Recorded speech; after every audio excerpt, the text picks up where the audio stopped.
Semangat pagi, selamat malam ESPN dan Sobat Properti Indonesia. Selamat datang di acara Aspirasi Properti bareng ISP Indonesia. Kami berkomitmen untuk terlibat aktif melakukan acara edukasi dan networking bagi Sobat Aspirasi Properti dan stakeholder lainnya terkait dengan bisnis properti. Saya Ariko, selaku Chief of Marketing and Learning Officer dari ISP Indonesia. Malam ini saya ditemani oleh rekan saya, Pak Hendra Setiawan, selaku CEO dari ISP Indonesia. Semangat pagi, selamat malam Pak Hendra. Semangat pagi, selamat malam Pak Ari, ESPN dan Sobat Aspirasi Properti. Selamat datang kembali di Aspirasi Properti Nusantara Series, ruang diskusi yang mengajak kita memahami potensi, peluang, dan realita bisnis properti di berbagai daerah Indonesia. Nah, malam ini kita akan membahas salah satu pasar properti paling diminati, paling ramai, dan juga paling penuh asumsi, yaitu Bali. Banyak agen dan juga investor ya yang masih terjebak antara fakta dan mitos, terutama terkait transaksi dengan pembeli asing, mulai dari isu kepemilikan, skema legal, hingga cara menangani deal yang sensitif. Benar banget Pak Hendra. Karena itu Pak, malam ini kita punya tema itu adalah Buying Property in Bali, The Truth vs a Myth ya. Jadi kita akan membongkar apa sih yang benar-benar terjadi di lapangan gitu kan.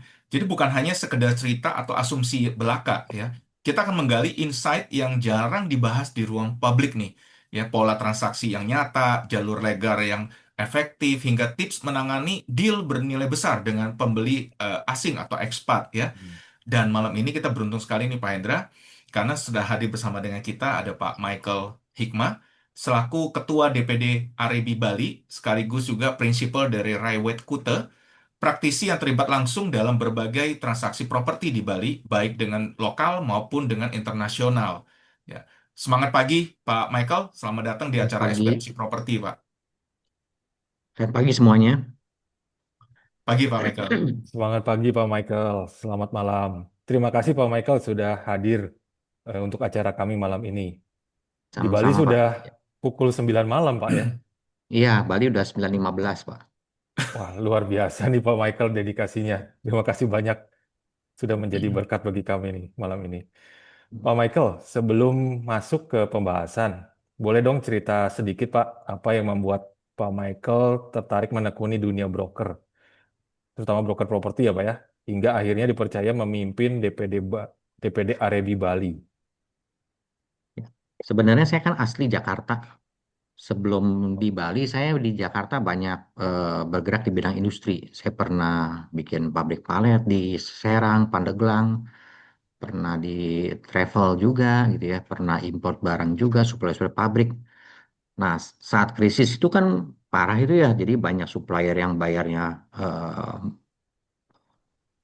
mundur, bisa harusnya sebulan jadi 2 bulan. Nah, saya waktu itu habis Krismon saya ke Bali, lihat-lihat gitu, pikir mau lihat peluang apa. Terus sih kepikiran mau cari ikan tuna gitu ya buat ekspor-ekspor gitu loh. Saya nggak tahu di Oke. sana, saya lihat ada saudara istri itu pegang property agent gitu loh. Terus saya ikut training, saya pikir udah ikut training, saya kenapa nggak coba sekalian gitu. Sebenarnya waktu itu utusannya sih cukup eh, menentukan ya karena saya punya background sama sekali nggak ada background di properti gitu, hampir semuanya di industri. Ternyata habis saya coba ternyata saya lihat kok resikonya lebih minim dibanding dengan main industri gitu loh, dan potensinya luar biasa besar. Nah, sejak itulah saya mulai mulai lihat potensi pasar properti di Bali dan akhirnya sampai hari ini gitu, kurang lebih udah 20 tahun saya di Bali gitu Wah, sementara gitu. luar biasa Pak Michael. Ini sangat inspiratif ya dari tadinya di Jakarta bermain industri, Iya, terus ke Bali, tidak sengaja malah jadi menetap di Bali dan di properti ya Pak. iya. Nggak sengaja sebenarnya sih memang. Iya, luar biasa sekali nih Pak. Inspiratif sekali ya Pak Ari ya. Bener-bener banget nih. Mm, Ini pengalaman yang apa namanya nggak bisa dibilang pendek ya. Nah, ini Hmm. teman-teman juga iya. monggo ya bisa sharing-sharing juga dengan beliau nih malam ini nih Pak Hendra ya. Oke. Pak Michael, kita malam ini gayanya santai aja ya, kita ngobrol santai. Jadi supaya para sobat properti kita juga bisa interaksi juga dengan kita ya Pak ya. Karena Boleh, boleh, Pak. ini Ya. pada penasaran nih pasti ini dengan apa yang terjadi dengan di Bali nih Pak. Ya, Pak, kalau kita bahas terkait dengan mitos nih Pak, boleh tahu nggak sih Pak Michael, mitos apa sih Pak yang paling sering terjadi atau ada di Bali Pak? Karena kalau kita dengar kan katanya ekspat bisa beli tanah langsung gitu kan Pak. Terus Hmm. "Oh, udah nomini aja pasti aman gitu. Itu bener Ya. nggak Pak yang kayak gitu tuh Pak? Nah, banyak kan orang berpikir di Bali kan banyak orang asing nih, ekspatriat, punya villa, punya lahan gitu ya. Iya. Mereka pikir mereka bisa beli properti. Banyak juga tuh orang yang dari luar negeri datang ke Bali langsung dia nyari-nyari tanah tanpa tahu dia tidak bisa beli gitu loh. Jadi intinya peraturan yang di Bali itu atau berlaku yang di nasional itu berlaku juga di Bali. Jadi intinya orang asing tidak boleh beli properti di Bali. Nah, jauh-jauh hari itu banyak sekali orang yang manfaatkan pakai nomini. Jadi karena mereka mau beli properti ya hak milik, mereka pakai nama orang lokal kebanyakan gitu loh. Pinjam nama lah istilahnya. Jadi dengan cara mereka bikin perjanjian di bawah tangan seperti sewa tanahnya gitu, bikin surat hutang gitu loh.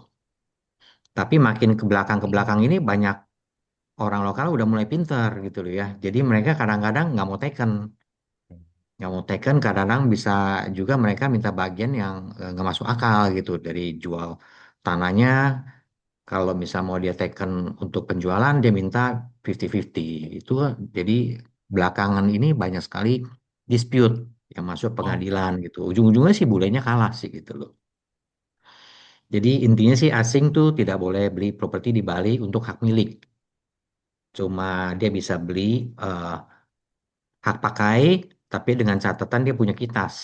Tapi kan orang kalau di Bali lagi turis-turis gitu kan nggak mungkin mereka lagi kerja gitu ya. Beda dengan di Jababeka punya ekspat, mereka punya kitas. Kalau di Bali rata-rata nggak punya kitas gitu loh. Jadi hak pakai itu jarang sekali orang pakai. Jadi opsinya cuma bisa leasehold sewa atau dia bikin PT itu aja. PT berubah jadi HGB. Oke, tapi kalau kita buat seperti PT itu kan jadi ribet ya Pak ya. Sedangkan saat ini kan Memang, rata-rata kan mereka kondisinya itu pinginnya kan yang cepat ya, transaksi cepat gitu kan, dan mereka rasa itu aman gitu ya. mm-mm. Dan beberapa itu kalau kita dengar ya Pak Michael, leasehold itu aman gitu karena kalau berakhir juga otomatis bisa diperpanjang gitu. Lalu kalau beli lahan di situ bisa jadi villa semuanya deh aman gitu. Itu bener ya Pak? Ya. Leasehold sih sebenarnya saya banyak kan menyarankan orang asing memang lebih simple leasehold. Dia hanya Oke. pakai paspor pun bisa langsung sewa menyewa. Cuma problemnya kadang-kadang kalau orang asing itu nggak tahu isi perjanjiannya ternyata tidak ada pencantuman dia boleh pindah tangankan ke pihak lain, itu problem tuh. Jadi dia pas taken sewa misalnya 30 tahun, selama 30 tahun tuh dia nggak bisa jual kemana-mana itu. Oke. Dan kadang-kadang nggak dicantumkan opsi perpanjangan gitu. Jadi kalau setiap kali beli properti leasehold tuh saya selalu lihat nomor satu klausal bisa dipindah tangankan ke pihak lain atau pihak ketiga. Nomor duanya itu soal perpanjangan. Jadi penyewa pertama diberikan hak prioritas untuk memperpanjang. Itu aja. Baik, baik. Nah, Pak, kalau terkait dengan broker nih, Pak. Kan banyak broker di Bali nih, Pak. Bahkan kita dengar itu bukan hanya broker lokal yang WNI ya, tapi bahkan ada beberapa yang WNA juga ya, cukup banyak juga ya. Hmm. Nah, kesalahan apa sih, Pak, yang sering dilakukan oleh broker pemula di Bali itu sih, Pak, terkait dengan mitos-mitos ini, Pak? Di Bali tuh banyak sekali kita ngomong broker tradisional ya. Jadi saya bilang broker dadakan. Jadi Oke. mungkin karena dengar tetangganya jual rumah atau jadi maklar untung banyak. Jadi kadang-kadang di Bali tuh brokernya bisa aja dari supir. Oh, Ya, jadi bisa aja juga dari petani ya. Mungkin orang karyawan rumah gitu loh ya. Gardener itu semua orang bisa jadi ikutan broker-broker properti itu. Ya. Yang mesti kita tahu kadang-kadang di Bali itu kan banyak adat ya. Kadang-kadang kita mesti lihat juga tuh ada apa ada pura besar di daerah sana ya kan. kadang-kadang problem yang sering muncul juga seperti akses jalan. Bali kan Iya, developmentnya cukup tinggi, jadi banyak jalan-jalan baru yang belum dibuka. Jadi yang buka itu biasa pemiliknya menyerahkan tanahnya sebagian untuk dibikin jalan. oke. Nah, kadang-kadang hanya disebut di ngomong secara verbal aja. Tuh. Jadi saat dia pindah tangan ke orang lain itu nggak boleh pakai tanahnya itu dan dimintain uang lagi gitu. Kebanyakan sih soal akses jalan dan mengenai itu aja ya, radius pura mungkin ya batas ketinggian yang mereka kadang mereka nggak tahu.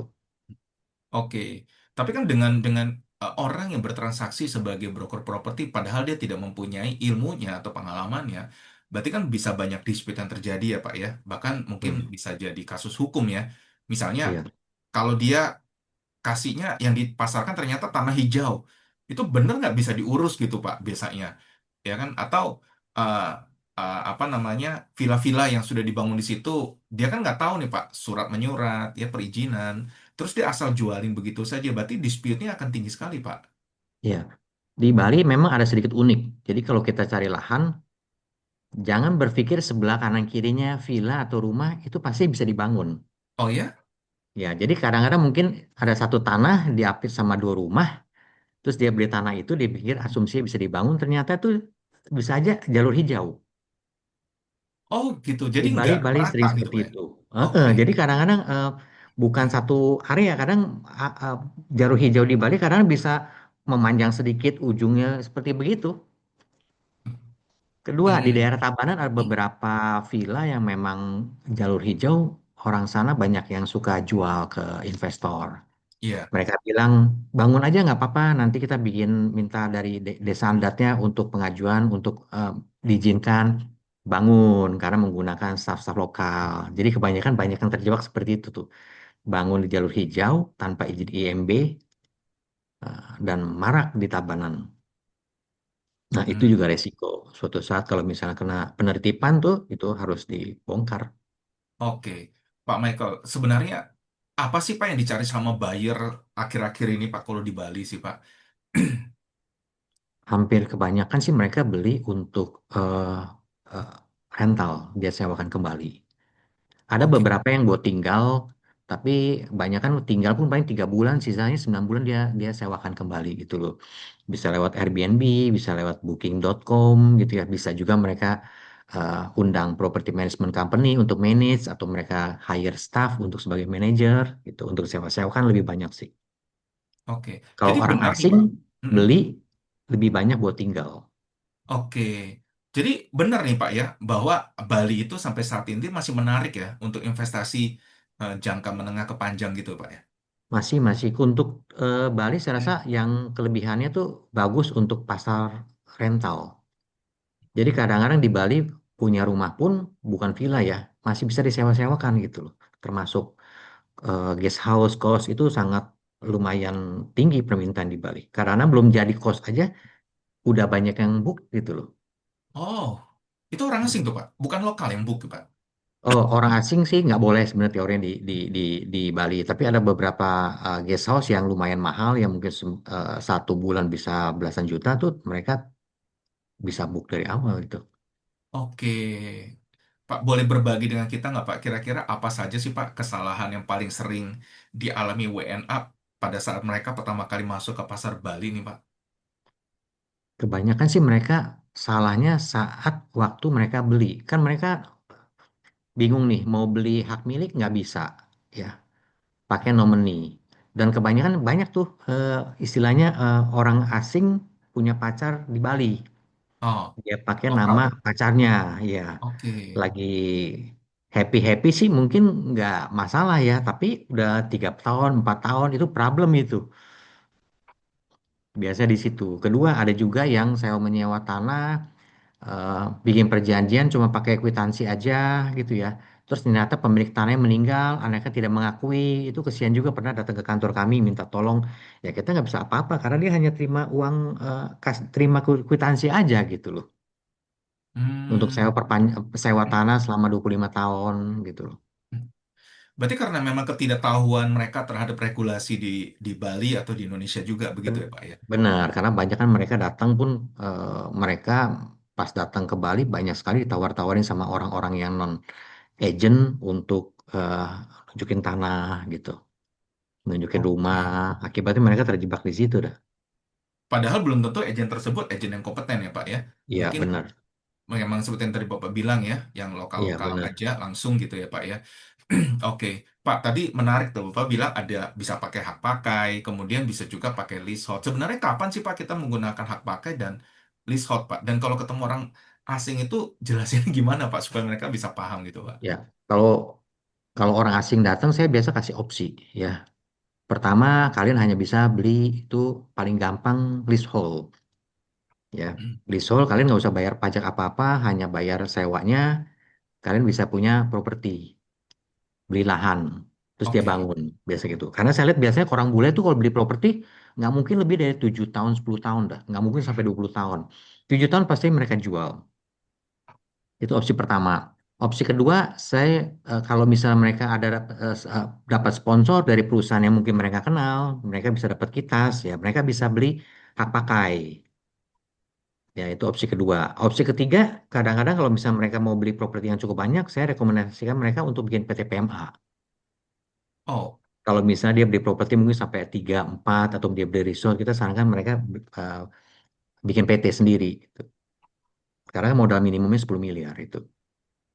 oke.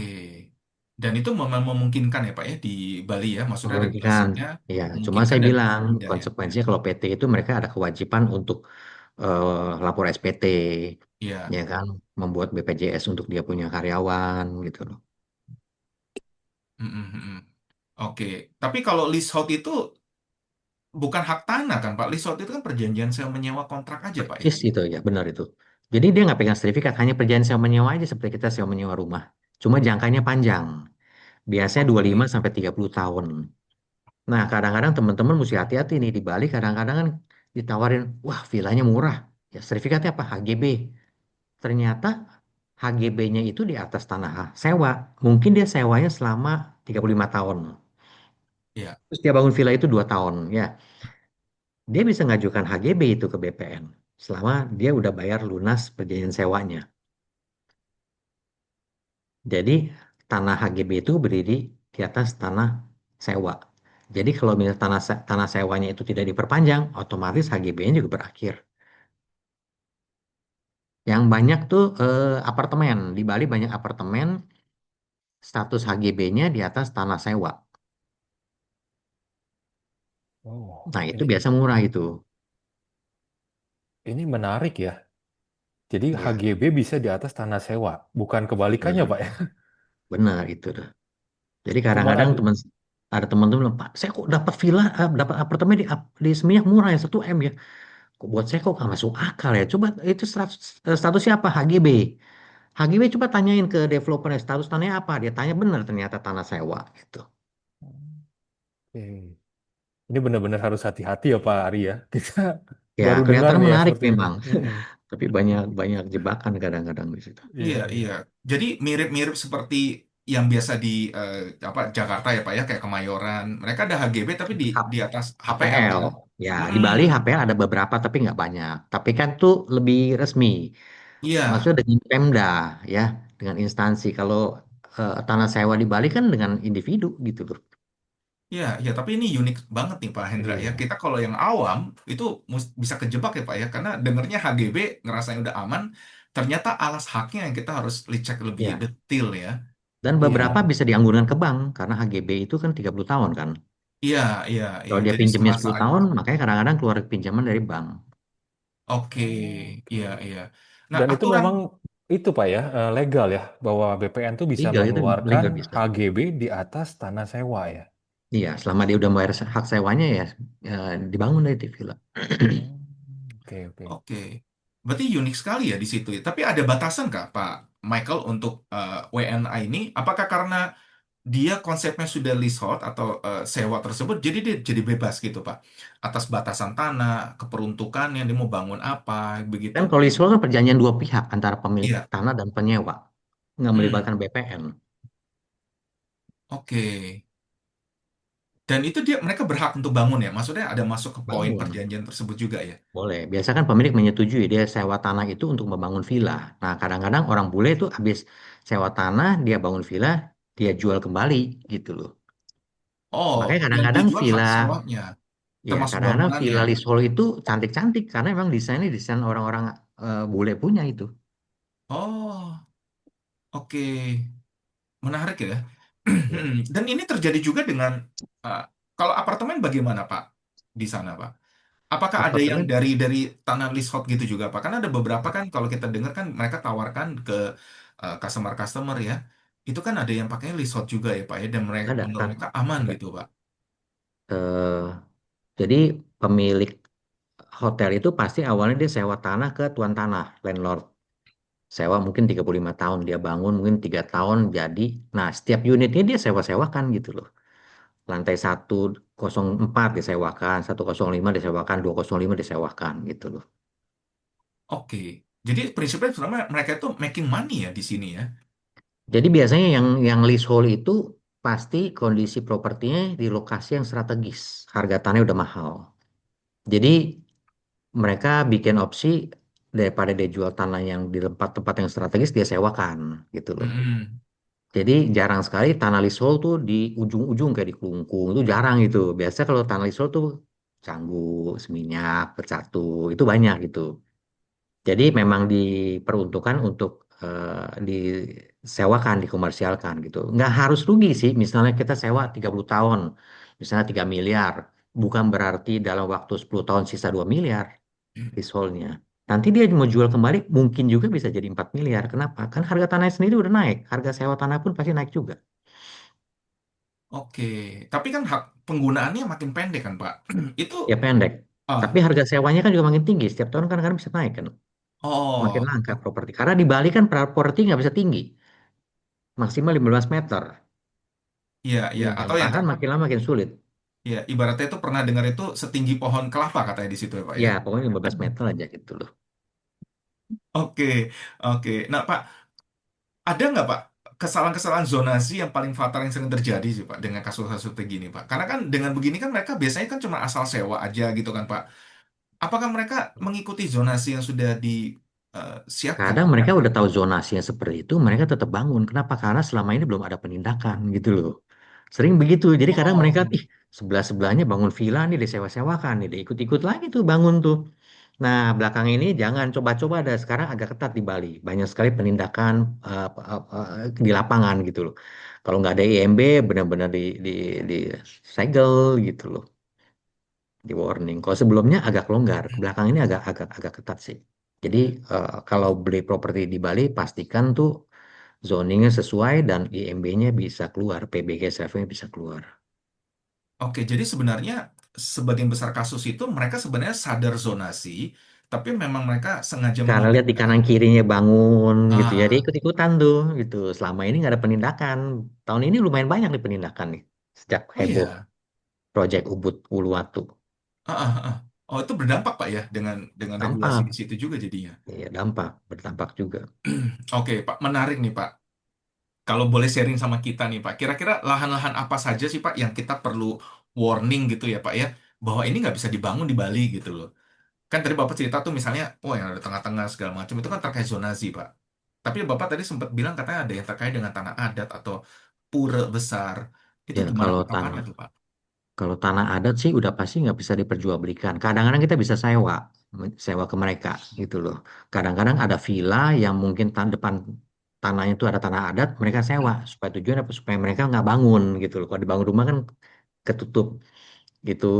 Ya, terus kedua kalau misalnya dekat ada pura, pastikan aja itu bisa dibangun. Karena di Bali itu ada beberapa pura, kita ngomong pura Satkayangan, pura induk, pura Tama. Itu dalam radius 2 kilometer tuh IMB nggak mungkin bisa keluar itu. Oke. Nah, ada beberapa juga kan yang mereka tertarik pada yang bentuknya di pinggir pantai gitu, Pak, atau yang tebing gitu kan. Itu kan Nah, view yang itu paling ya top-top gitu, Pak. memang nomor satu kan kalau di Bali orang carinya depan pantai, dekat pantai atau tebing ya. Tapi itu ada Iya. batasan sebadannya tuh. Kalau laut mesti mundur kurang lebih dari batas yang tinggi 100 meter. Tebing juga seperti itu gitu loh. Oke.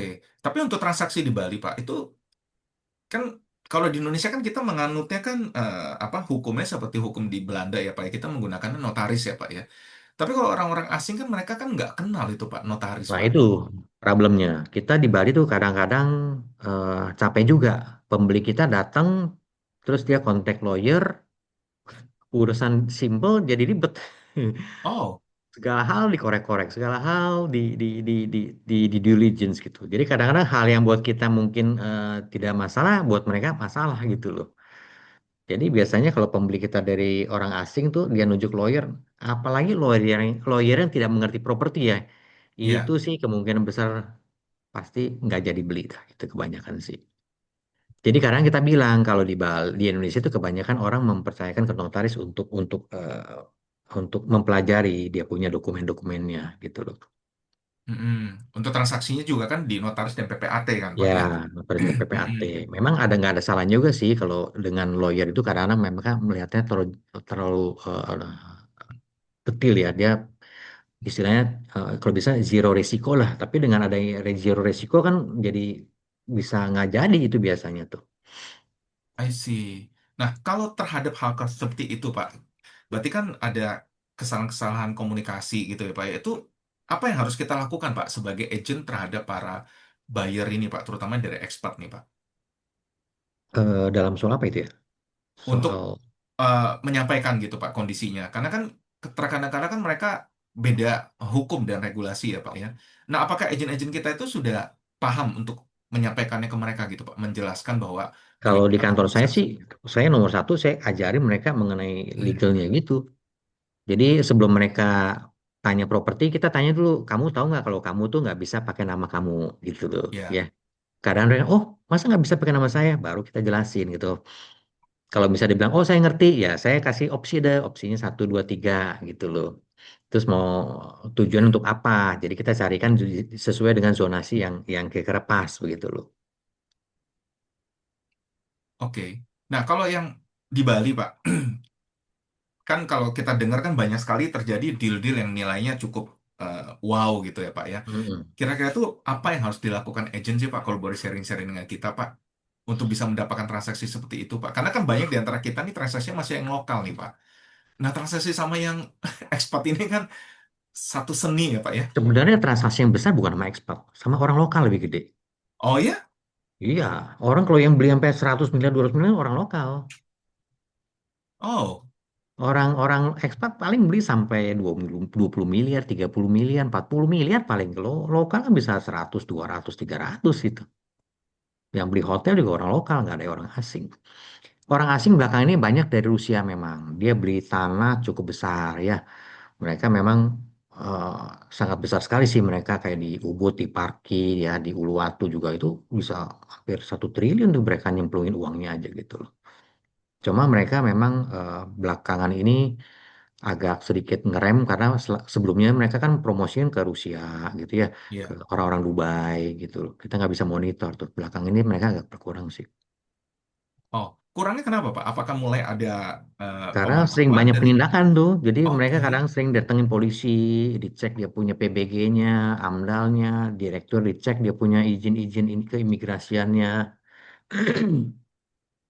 Sebelumnya Oke. mereka kan dengan leluasanya pakai agen-agen eh, bule ya gitu yang mungkin memang nggak ada background properti asal mereka bisa masuk di medsos pun mereka pakai itu tuh. Makanya jangan heran waktu itu kan sampai ada informasi ROI bisa sampai 15%, 25% gitu ya. Kita sebagai agen di Bali ya kaget kok. Berani sekali mereka mempromosikan 15-25% ROI setahun. Oke, tapi it happen ya, Pak ya? Maksudnya promosinya iya, tapi Promosi. kenyataannya tidak. Kenyataannya tidak. Oke. Nah, bagaimana nih Pak cara kita sebagai broker bisa menyikapi hal tersebut, Pak? Karena kan terkadang kala kan Pak cara komunikasi kita dengan lokal sama dengan yang asing kan berbeda ya, Pak ya, gaya gaya komunikasi kita ya. Dan gaya negosiasi kan juga berbeda, Pak. Kira-kira Ya, kalau menurut Bapak negosiasi bagaimana? dengan orang asing sebenarnya lebih enak sih. Oh Mereka kalau ya? nawar tuh to the point gitu loh. Kalau nggak suka ya mereka bilang nggak suka gitu ya. Kalau nawar kan misalnya buka harga 20 miliar gitu ya. Mereka nawar langsung misal dari 14 naik 16 gitu loh. Nawar 2 kali 3 kali kalau nggak dapat ya udah stop gitu loh. Kalau orang lokal kan lebih ribet. Naiknya Oh. sedikit-sedikit misalnya 20 misalnya 5 miliar ya. Ditawar 3,5 miliar. Pemiliknya turun dari 5 miliar ke 4 miliar. pembelian naikin 3,1, 3,150, lokal biasa lebih itu seperti itu tuh. Oke, jadi ini merupakan satu mitos yang berbeda nih, Pak. Ya, kita Ya. ngerasanya kayaknya kalau sama asing itu agak agak susah, agak ribet ya. Ternyata Terus lokal ya. enggak. Bule juga gitu. Mereka Oh, kadang-kadang beli properti mungkin berapa tahun yang lalu 8 miliar misalnya ya. iya. Sekarang mereka 2 tahun kemudian, 3 tahun kemudian mereka jual 80 miliar, 8 miliar pun mereka no problem karena dia merasa 2 tahun dia tinggal di sini gratis. Jadi kadang-kadang kalau misalnya harga pasar 9 miliar, dia 8 miliar pun dia bisa lepas gitu loh. Jadi ada perbedaan point of view nih, Pak ya. Ya, kalau orang lokal kan harga pasaran 9 kadang-kadang ya kalau bisa 9 juga, paling mungkin dulu dia beli mungkin 5 miliar gitu loh. Oke. Apalagi misalnya mereka orang ekspatnya itu tinggal di Bali udah 15 tahun, terus sekarang anak dan cucunya udah tinggal di luar semua, udah dia nggak pernah datang ke Bali, mau nggak mau dia mesti jual. Jadi banyak kan mereka lebih lebih fleksibel untuk lepas propertinya gitu. Oke. Pak, ada satu mitos yang katanya, yang apakah benar apa tidak, bahwa Bali itu sebenarnya sudah overdevelopment, Pak. Ya Benarkah beberapa itu titik memang kondisinya? over development sih. Seperti Canggu ya sebelumnya kan hampir mungkin berapa tahun yang lalu tuh kalau di kantor saya tuh 60% pasti nanya Canggu. Jadi karena memang waktu itu cukup hebat sih ya, maksudnya kayak kios ukuran 50 meter persegi aja di sana bisa 200-250 miliar setahun gitu loh. Wow.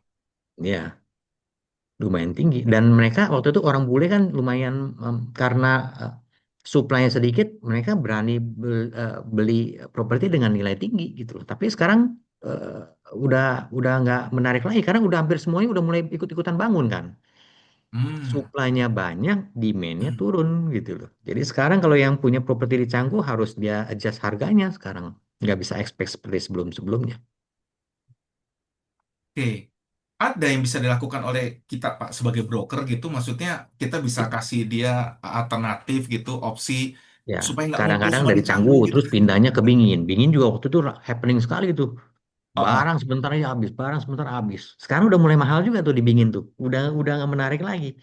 Jadi kadang saya tawarin sih daripada beli barang-barang yang lagi booming, pikirin Seminyak. Seminyak kan kadang-kadang kan dulu lagi tinggi, terus kemudian arah ke Canggu, Canggu udah terlalu mahal, tapi kan posisinya udah cukup lumayan jauh kan posisinya makin menjurus ke Nyanyi, ke Kedungu, ke Tabanan gitu ya. Jadi saya sarankan mendingan beli properti yang areanya udah lumayan lama kayak di Seminyak kan 20 tahun 30 tahun lalu udah established. Jadi kadang-kadang harganya tuh Ya. lumayan menarik mirip dengan Canggu tapi menurut saya lebih eh, opportunity-nya lebih bagus di Seminyak gitu loh. Karena mereka dulu punya Seminyak mungkin harganya beli mungkin waktu itu masih 2 miliar. Sekarang dijual 8 miliar kan masih masih untung. Tapi kalau di Canggu mungkin dia bangunnya 8 miliar mau jual 8 miliar kan nggak mungkin laku dia. Hmm. Iya, iya, iya. Oke. Pak, pengalaman Bapak memimpin di Bali nih, Pak. Boleh sharing, Pak. Kira-kira broker seperti apa sih, Pak, yang bisa bertahan di Bali nih, Pak? Dengan Ya, kondisi yang unik ya, Pak ya. India sih yang nomor satu memang sabar ya. Di Bali karena kita menemukan multinasional orang ya. Kalau di Jakarta mungkin orang-orang Jakarta, orang Bogor, kalau Ya. di Bali tuh ada orang Malang, ada orang Ujung Pandang yang keras itu orang Medan, ada orang Australia ya kan. Jadi kadang-kadang culture-nya beda, cara berpikirnya pun beda gitu. Jadi kadang-kadang kalau kita sewain ke satu orang ujung pandang terus satu lagi orang Jawa gitu ya waduh itu ribet kadang-kadang tuh jadi rawan konflik untuk dalam hal pemikiran mereka Oke. ya Jadi kalau begitu kan sama broker kita yang di Bali harusnya bisa lebih kompeten ya, Pak ya. Harus nggak bisa ini harusnya sembarangan dan begitu ya, Pak ya. harusnya dan Hmm. bahasa Inggris wajib kalau di Bali kalau nggak Oh, bisa bahasa Inggris sayang mereka nggak bisa menampung konsumen yang orang-orang asing gitu loh. oke. Kira-kira Pak, kalau Bapak di Arebi, Pak, apa yang dilakukan Arebi sih, Pak? Ada gerakan di Arebi nggak, Pak, untuk para broker ini supaya lebih siap pada tantangan-tantangan ini, Pak? Kalau saya sih kalau di RAB itu kita kan sering melakukan pelatihan-pelatihan, ngundang-undang seminar ya. Kadang-kadang kita undang orang-orang dari ITR, dari pemerintah untuk BPN gitu ya, di perpajakan untuk share-share. Jadi saya undang sih kalau memangnya ternyata banyak orang-orang yang tertarik dengan properti di Bali atau mungkin sedang di Bali, ya cobalah bergabung di REB ya. Karena kan dengan adanya bergabung di REB kan kita bisa mengembangkan network ya. Ya, Informasi aturan yang update pun kita bisa cepat kita share ke ke anggota gitu loh. Karena di Bali kadang-kadang kalau salah sedikit bisa panggil polisi, itu sering tuh panggilan polisi kalau kita salah-salah sedikit. oh Ketika ya, kita publish properti di Bali itu nggak boleh pakai mata uang asing. Kan banyak yang nggak aware tuh ya. iya. Itu banyak yang dipanggil polisi itu. Kok sampai sebegitunya, Pak? Bukannya Iya, masyarakat karena Bali itu kadang-kadang iya, welcome gitu, Pak? karena ada beberapa agent kita juga di Bali tuh karena dia merasa pasar saya kan orang asing nih gitu ya. Jadi dia Iya. punya website-nya tuh kadang-kadang kan bisa translate otomatis kan, Indonesia punya terus Inggris. Nah, dia punya kebanyakan yang main itunya Inggris tuh. Bisa cek Rusia. Hmm. Nah, itu dipanggil tuh sama polisi tuh nggak boleh. Oh, Mata uang sampai asing itu nggak begitunya, Pak, boleh. pemantauannya, Pak. Benar, iya. Nggak boleh Oke. itu. Menarik ya, Pak ya. Oke, Pak, izin, Pak. Kita mungkin boleh eh, ada sesi tanya jawab dulu ya, Pak ya, karena ada Boleh, beberapa boleh silakan. pertanyaan dari rekan-rekan nih. Oke, rekan-rekan sobat properti, monggo kalau ada yang mau bertanya bisa di kolom chat atau bisa unmute ya, bisa apa nama raise hand ya, dan bisa diskusi langsung dengan narasumber. Oke, izin Pak. Ini ada pertanyaan dari Bu Nanik ya, Bu Nanik dari Solusi Realty. Beliau bertanya, Pak, kalau masa sewanya tidak diperpanjang, yang punya apartemen itu bagaimana nasibnya? Nah, kalau misalnya tidak berpanjang, bangunannya otomatis balik ke tuan tanah. Oke, Ada jadi, yang pintar, jadi waktu bikin perjanjiannya, dia tulis gitu loh. Setelah masa sewa ini berakhir, bangunannya minta dinilai. Mungkin bisa dinilai sebagian digantikan kepada si penyewanya. Ada yang seperti itu. oke, bagi yang mengerti ya Pak ya. Kalau yang tidak mengerti Bagi yang biasanya mengerti, dari developer. biasanya tuh balik ke tuan tanah. Oke, jadi kalau habis masa sewanya, udah Pak, bye-bye gitu aja Pak, ya, putus ya. Bye-bye Kita aja udah sebagai begitu. pembeli take out aja gitu udah. Iya, iya. Oh, nggak ada upaya yang bisa dilakukan ya Pak ya, kayak gitu ya, karena perjanjian ya Pak ya. Perjanjian kan kesepakatan dari ini. Ya kecuali nanti kalau misalnya ternyata pemiliknya, tapi kebanyakan sih, iya, ya kebanyakan sih balik ke tuan tanah gitu loh. Kan bangunan kadang udah 30 tahun juga udah mungkin udah kurang kurang ini ya, udah ada kurang baik. Oke, Biasanya itu hotel. Yang dibikin perjanjian itu hotel. Hotel kan bernilai itu kan banyak fasilitas-fasilitas hotel yang di dalamnya tuh. Biasanya sih ditambahin klausul seperti itu. Kalau misalnya batas waktu dan tidak diperpanjang, maka ada pergantian atas bangunan yang masih ada gitu loh. Sebesar berapa gitu loh. oke. Jadi bagi yang mau transaksi, kita sebagai broker mau transaksi unit yang high rise gitu ya, atau apartemen gitu, kita wajib tahu dulu ya Pak ya, kira-kira ujungnya Ya, bagaimana ya. ya, Hmm, iya. oke. Pak, berikutnya ada pertanyaan dari Pak Pratama, ya, dari Video Property nih Pak. Beliau bertanyanya, Pak, untuk WNA pembelian properti di Indonesia, apakah ada nilai minimal atau maksimalnya nggak nih Pak? Ada 5 miliar untuk rumah, kalau apartemen 2 miliar. Itu berlaku, eh, sebenarnya itu ada aturan minimal itu kan berlaku nasional sih. Cuma untuk Nasional di Bali ya. tanah 5 miliar, eh, eh, apartemen 2 miliar. Jadi kalau misalnya dia beli properti 3 miliar, pajaknya nggak dari 4 miliar, tapi dari 5 miliar gitu loh. Oh, Ya, karena batas minimum. Kalau nggak, dia nggak bisa balik nama itu. oke. Iya, iya, iya. Baik. Ada lagi pertanyaan dari teman rekan-rekan? Monggo kalau mau di kolom chat ya, atau bisa langsung unmute ya, bisa ngobrol langsung dengan narasumber. Silakan teman-teman kalau ada pertanyaan. Ya, Pak, ini menarik nih Pak Michael. Pak, kalau saran dari Bapak bagi kita-kita nih Pak Agent, kalau kita ingin main serius di Bali itu apa nih Pak yang kita harus siapkan nih Pak? Kalau memang maksudnya serius apa untuk mau main di Bali gitu ya? Iya Kalau Pak. bagus sih co-broking aja dulu, referral awal-awal. Banyak kok teman-teman dari Jakarta, dari Banten yang bawa kantor di Bali gitu. Ya, mereka kalau datang ke Bali biasa sih ya kita eh, ngobrol-ngobrol dulu lah, silaturahmi gitu loh. Supaya tahu apa yang mesti dilakukan, apa yang mesti eh, hati-hati gitu ya. Kadang-kadang kan ada beberapa agent yang merasa di Bandung biasa kayak begini nggak ada masalah. Ternyata di Bali tuh lumayan complicated gitu loh. Oke. Iya, iya. Ini menarik ya, Pak ya. Jadi sebaiknya kobrok dulu supaya ngerti kondisi di sana ya, Pak ya. Jangan langsung Iya, iya, iya, nyemplung gitu aja, Pak ya. Oke. iya. Pak Ari izin, Ya, silakan Pak Raka.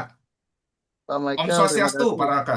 Wah, Swastiastu, kebetulan saya orang Pak, Bali, Pak Michael. iya Pak. Dari namanya saya langsung ini.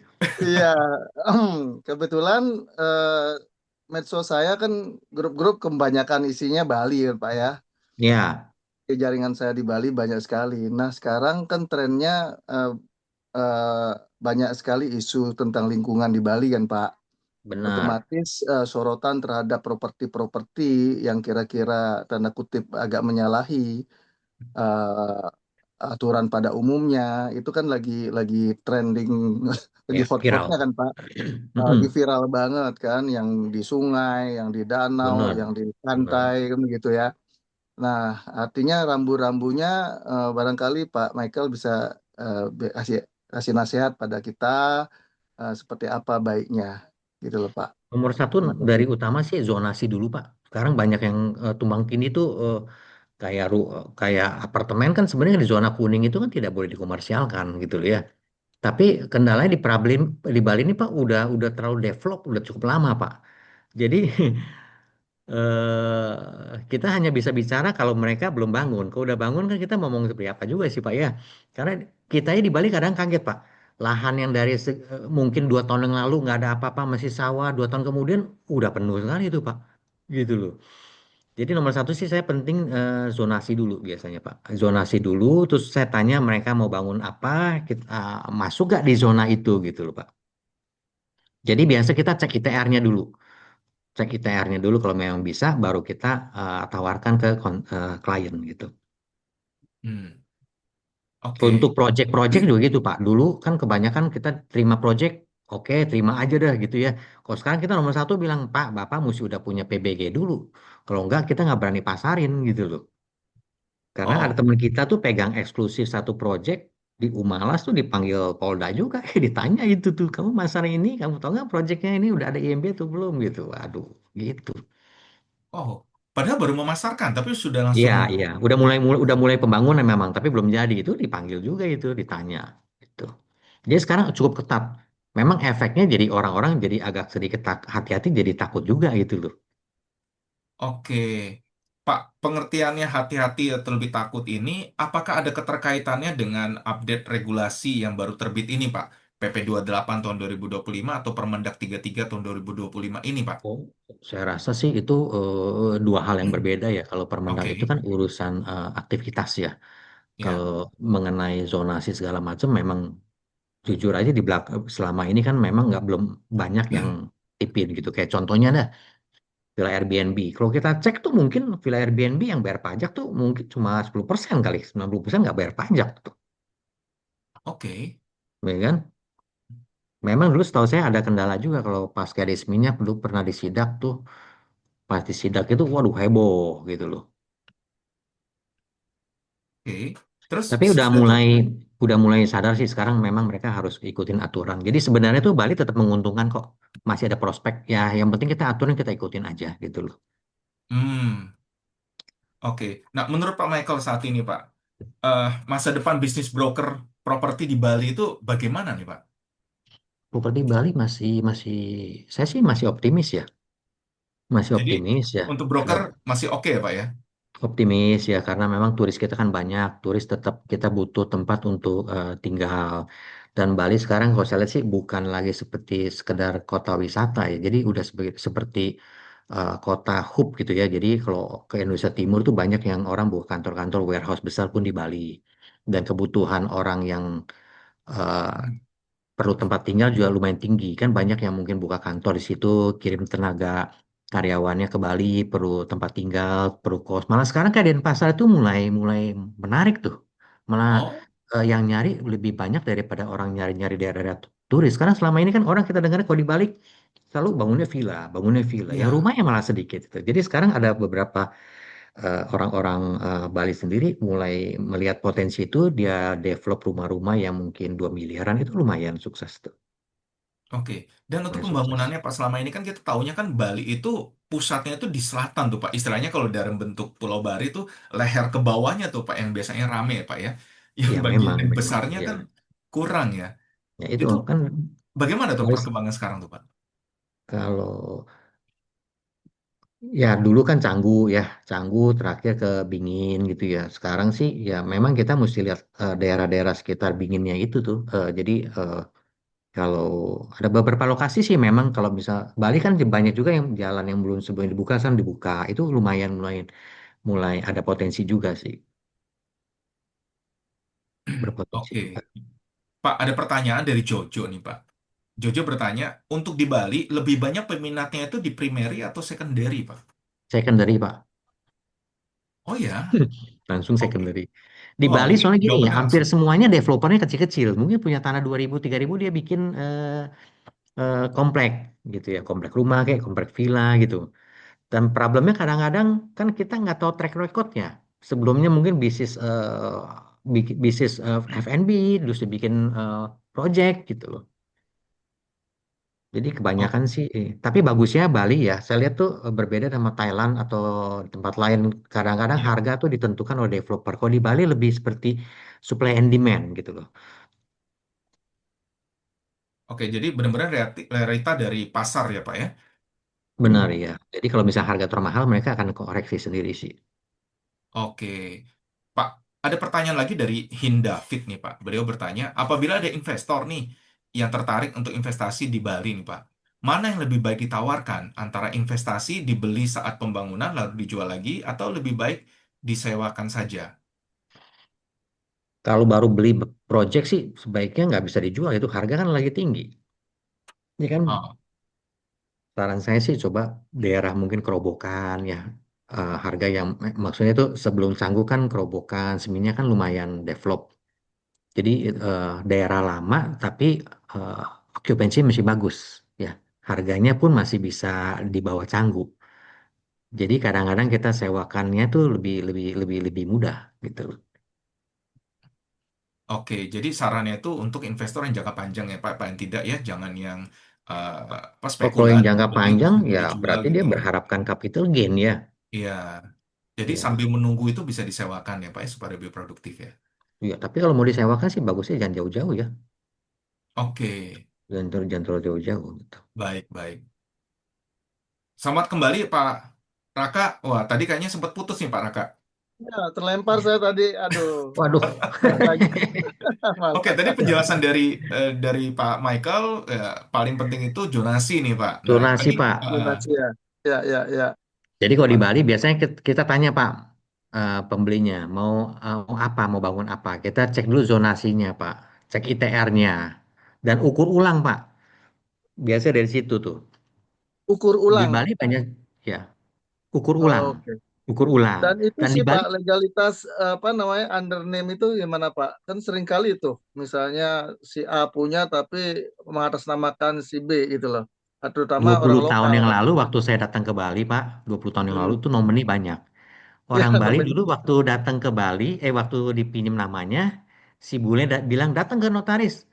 Dia mau Pak, datang teken Pak. Nggak dikasih Ya. apa-apa mau. Sekarang beda Pak.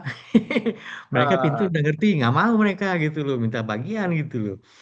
oke. Ya itulah banyak dispute Pak. Tapi sekarang saya sih nggak pernah nyarankan mereka untuk pakai nomini ya, karena kadang-kadang jujur bule kan banyak jatuh cinta mungkin sama orang-orang lokal ya. Mereka pakai nama uh, Ya, pasangannya gitu ya. ya, Sekarang sih ya. masih baik Pak. 5 tahun kemudian ribut. Aduh, kita kesian ada orang Jepang tuh ribut sama istrinya sampai mau minta 70% Pak istrinya Pak. Sampai Iya, gugat ke pengadilan, sampai masuk lelang gitu gara-gara begitu. iya. Saya termasuk yang terpental Bu dari Bali, nggak bisa kayak gitu. Jadi ke Jawa saya Pak. Tapi Tadinya biasa mau orang beli Bali di luar juga. pulau sukses Pak. Biasa orang Bali di Amin, luar pulau sukses. oh amin, amin amin, tuh. Ya, ya. amin. Ada Pak Ari, dengerin Pak Ari. Saya harus Siap Pak sukses Raka. kata Pak Michael. Terus, Saya harus sukses kata Pak Michael. Jadi tanggung ya. jawab Pak Ari. Iya, Biar saya iya. sukses ya. Oke. Grow Terima together kasih Pak Pak, Michael. pasti. Ini memang harus hati-hati banget ya di Bali ya. Luar biasa. Banyak sekali jebakannya di Bali. Benar-benar Banyak Pak. Sebelum ini memang jujur belum banyak penelitian, tapi belakangan lumayan banyak penelitian sih Pak. Tapi memang udah Ka- seharusnya sih Pak. Kayaknya harus, Kita problemnya sampah Pak sekarang Pak. ya makanya Waduh, ini pusing. harus ada 5 kali pertemuan dengan Pak Michael nih Pak Ari, Iya, iya, iya. supaya nggak Arisan kalah dong Pak lagi. jadinya Pak. Oke, terima kasih Pak Raka, semoga menjawab Ya, ya. Oke, Pak Michael ada pertanyaan lagi nih Pak dari Jojo ya. Beliau kayaknya lagi hot nih Pak ya. Beliau bertanya Pak, untuk di Bali Pak, daerah mana Pak yang tanahnya paling mahal dan harganya berapa tuh Pak per arenya tuh Pak? Paling mahal masih di Canggu dan Seminyak. Itu semahal-mahalnya. Kadang-kadang begini ya, kalau saya bilang harga pasaran sana mungkin udah 35 juta per meter. Tapi kalau misal lahan itu nggak ada yang punya lagi, dia bisa buka 50 juta gitu loh. Oke, jadi prinsip Ya, demand 50 itu juta per meter. berpengaruh ya. Tapi kendalanya, siapa yang mau beli 50 juta? Kalau di Jakarta 50 juta bangun 10 lantai per meternya kan jadi 5 juta. Kalau di Bali Iya, cuma 4 juta mau seberapa menguntungkan gitu. oke. Semoga menjawab ya Pak Jojo ya. Terima kasih Pak Michael. Berikutnya ada pertanyaan dari Pratama nih Pak. Beliau bertanya, ini agak nyambung dengan pertanyaan dari Pak Hindavid ya Pak ya. Pertanyaannya, kalau nggak salah di Bali ada KIK Pak, kawasan ekonomi khusus ya Pak ya. Ya, Apa Sanur. pengaruhnya untuk pasar properti di Bali Pak? Nah, kalau dari Pak David, beliau bertanya, KEK kesehatan di Sanur. Nah, ya otomatis kan investasi di daerah sekitar tersebut kan bisa menjanjikan ya Pak ya, untuk villa atau townhouse yang dibangun Pak. Ya, di Sanur lahan sih sudah tidak banyak ya. Eh, Memang ada sempat kenaikan waktu kita bicara KEK itu mau dibangun ya. Tapi sekarang udah harga udah stabil lagi sih. Udah stabil lagi. Oke, Yang sekarang mungkin lumayan happening tuh Gajah Tunggal mau bangun project besar gitu di Pulau Serangan itu lumayan harganya mahal gitu.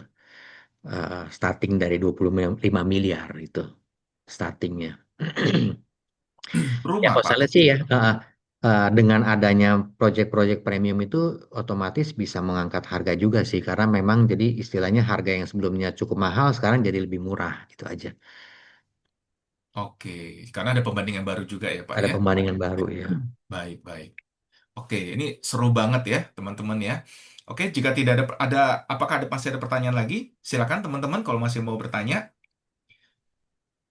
Oke, oke, jika tidak ada, karena waktu juga ya. Ini nggak berasa di sini jam 9 kita ngerasain, tapi di Balikpapan dan di Bali nih waktunya sudah jam 10 ternyata ya. Oke, jadi teman-teman kalau kita bisa rangkum ya dari kali ini yang disampaikan oleh Pak Michael, Bali itu penuh peluang, tapi bukan tanpa resiko ya. Dan fakta itu lebih penting daripada asumsi. Nah, kita sebagai broker itu berperan besar sebagai edukator dan juga sebagai penjaga transaksi yang aman nih ya bagi teman-teman semuanya ya. Dan luar biasa sekali ya. Terima kasih atas insight yang kita dapat di malam hari ini dari Pak Michael. Kita belajar bahwa membeli dan menjual properti di Bali itu tidak bisa hanya mengandalkan asumsi atau ikutan tren aja, tapi dibutuhkan pemahaman yang benar terkait dengan regulasi, struktur transaksi, serta karakter pembeli. Ya, maka tadi kan apalagi kalau pembelinya orang asing ya. Dan terima kasih Pak Michael sekali lagi atas penjelasannya yang sangat terbuka, jujur, dan aplikatif nih Pak. Mulai dari bongkar mitosnya yang menyesatkan sampai menjelaskan realita transaksi properti Bali yang sesungguhnya nih Pak. Dan terima kasih juga buat teman-teman peserta yang telah bergabung dan aktif diskusi di malam ini. Terus belajar, terus eksplorasi peluang, dan jadilah bagian dari perkembangan industri properti di Indonesia. Sampai jumpa di episode Aspirasi Properti ya di tahun depan ya, karena episode di hari ini tuh episode penutup tahun ya. Jadi teman-teman kita ketemu lagi nanti di tahun depan ya. Dan di tahun depan kita akan pindah dari hari Kamis menjadi setiap hari Rabu malam jam 20 gitu ya. Terima kasih nih Pak Michael sudah sharing dengan kita nih Pak. Sama-sama Pak Ari. Terima Iya, kasih juga semua yang udah ikut ya hari Makasih ini. Pak Michael. oke. Terima kasih sekali lagi Pak Michael dan sobat properti yang lainnya. Selamat Terima malam, selamat kasih Pak Ari, beraktivitas. Pak Thank you. Michael. Sudah Terima malam kasih. ini. Pak Terima Michael, kasih. Pak Ari, dan semua yang merayakan hari Natal. Selamat hari Natal dan menyongsong tahun baru. Semoga tahun depan kita semua banyak closing. Amin. Amin, amin. Terima kasih. Bye semuanya. Ya, thank you Bye. semua. Selamat Thank beristirahat. you. Selamat malam Pak Michael. Thank you semua.